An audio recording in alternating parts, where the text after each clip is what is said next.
Hai kamu, kalau kemarin aku pernah bilang sabar ya, setelah badai pasti ada pelangi kok.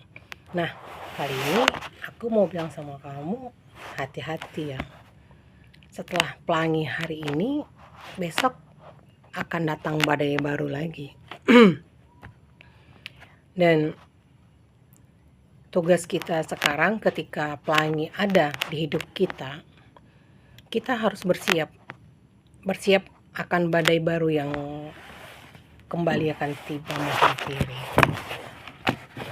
Balik ke kata orang bijak, sedia payung sebelum hujan. Jadi sewaktu kita senang, sewaktu pelangi menghampiri hidup kita harus bersiap dengan badai yang baru lagi. Itu udah hukum alam.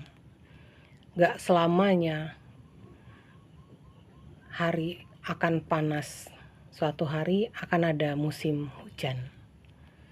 Dan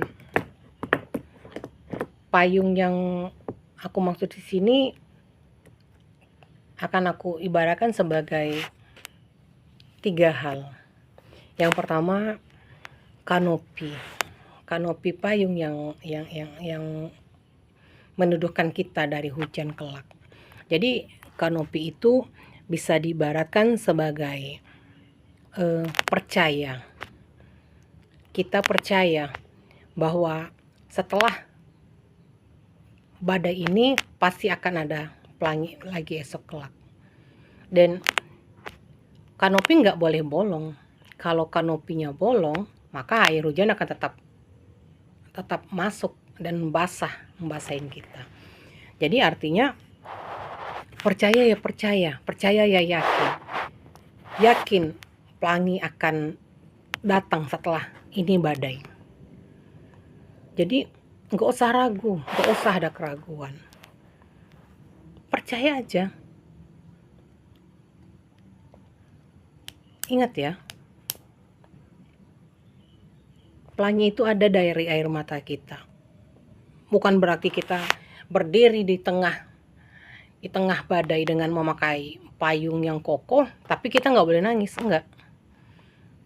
Karena konon katanya air mata itu bisa membersihkan hati kita, dan air mata itu bisa menguatkan hati kita, semakin bisa percaya.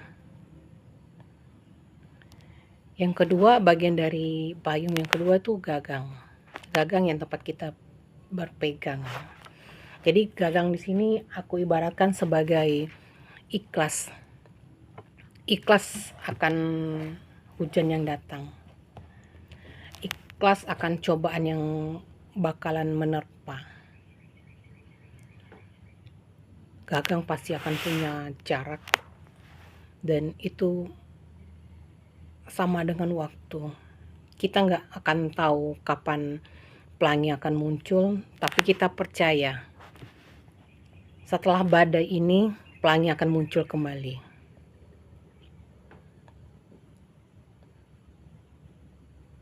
Jangan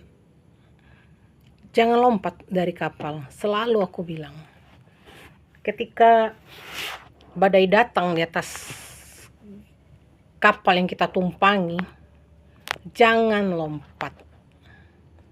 Perbaiki layar.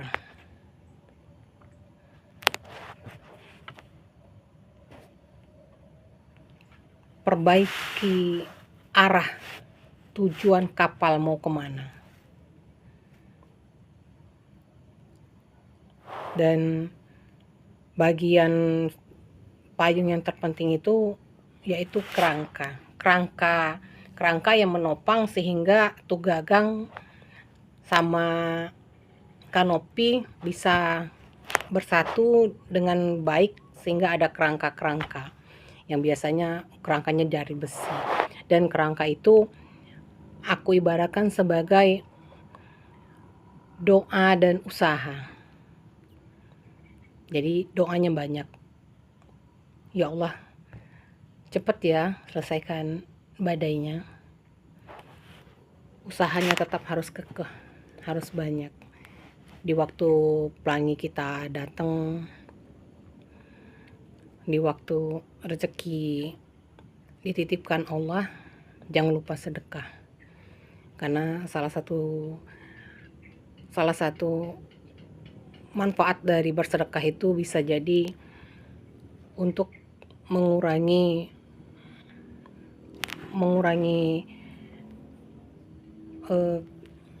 hari kurang baik kita besok. Mungkin bisa jadi karena sedekah yang seharusnya kita sakit 3 hari, ya cuma 2 hari. Bisa jadi karena sedekah yang kita keluarkan dengan ikhlas, besok kita kecelakaan, maaf, mungkin bisa dihindari dari kecelakaan. Dan bisa jadi banyak terus usaha di saat pelangi menghampiri, berusaha mendekatkan diri kembali kepada sang pemilik dunia, menumbuhkan kembali rasa ikhlas kita akan skenario yang telah dibuatnya, dan perlahan mencari jalan keluar, jalan apa yang terbaik dari masalah yang sedang kita hadapi ini. Jadi di sini aku cuman bisa berpesan supaya kita bisa tetap bertahan di badai selanjutnya yang akan datang di hidup kita. Karena hidup selalu akan berdampingan. Ada waktu sehat, pasti akan masa sakitnya, dan ada masa senang, pasti akan ada masa susahnya. Jadi intinya tetap percaya, ikhlas, dan ridho. Jangan lupa usaha dan doanya. Gimana? Insya Allah besok ketika badai kembali menerpa, kita bisa tetap kuat dan percaya bahwa skenario Allah hari ini itu yang terbaik buat kita semua.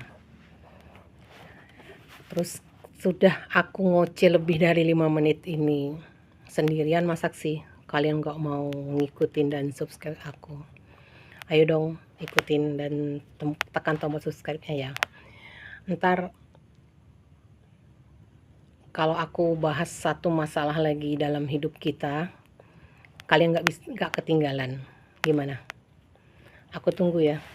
Wassalamualaikum warahmatullahi wabarakatuh. See you, bye bye.